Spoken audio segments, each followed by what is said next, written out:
First husband மனநல சரியில்லாம கல்யாணம் பண்ணிட்டு 1 வருஷம், 2 வருஷம் இல்ல 8 வருஷம் தனிமையா வாழ்க்கைய வாழ்ந்தேன். அதுக்கப்புறம் இந்த வாழ்க்கை நான் எங்க அம்மா கேன்சர்ல இறந்து போயிடுறாங்க அப்படின்னு தெரிஞ்சு செகண்ட் மேரேஜில ரெடி பண்ணி கல்யாணம் பண்ணி 2 பசங்களும் பொறந்ததுக்கு அப்புறமும் இதே பிரச்சனை ஸ்டார்ட் ஆகும்போது, முதல் கோணல் முற்றிலும் உனக்கு தான் ஃபர்ஸ்ட்டே ஹஸ்பண்ட் இறந்துட்டார்ல, விதவையா வாழ்ந்துட்டு போ வேண்டியது தானே. இதெல்லாம் வந்து ஆண்கள் சொல்றாங்கன்னு கிடையாது, பெண்கள் தான் சொல்றாங்களே. தனியா இருக்கிறேன்றதுனால வீடு குடுக்க எத்தனை பெண்கள் யோசிச்சாங்க தெரியுங்களா? மசாலா இடிப்பியா? ஐய்யய்யோ! என் வீட்டு தரையெல்லாம் வேஸ்ட் ஆயிடும். மசாலா செஞ்சு நீ எப்படி வாடகை ரூ. 5000 தருவ? அப்படின்ற கேள்வியெல்லாம் பெண்கள் தான் கேட்டாங்களே.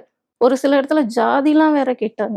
ஒண்ணுமே சொல்லாம படிக்கட்டு இறங்கி, எவ்வளோ விஷயங்கள பேஸ் பண்ணி வந்திருக்கேன்டா. இன்னமும் போராடிட்டே இருக்கிறேன். அதுதான் கஷ்டம் எனக்கு. இப்போ நீங்க ஃபர்ஸ்ட் மேரேஜ் பத்தி சொல்லியிருந்தீங்க இல்லையா? ஸோ வீட்ல தெரிஞ்சே தான் உங்களுக்கு கல்யாணம் பண்ணி குடுத்தாங்களா? இல்ல. அது எங்க எங்க அம்மா உள்பட யாருக்குமே தெரியல.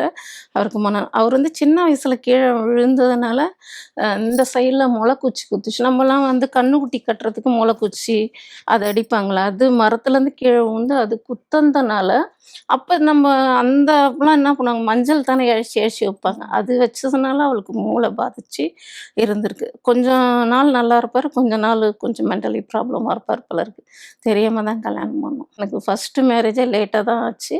எனக்கு 27 வயசு. 28 வயசுலயே எல்லா வேலையுமே முடிஞ்சுச்சு. ஹஸ்பண்ட் இறந்துட்டார், விதவை ஆயிட்டேன். அம்மா வீடோட வந்தாச்சு.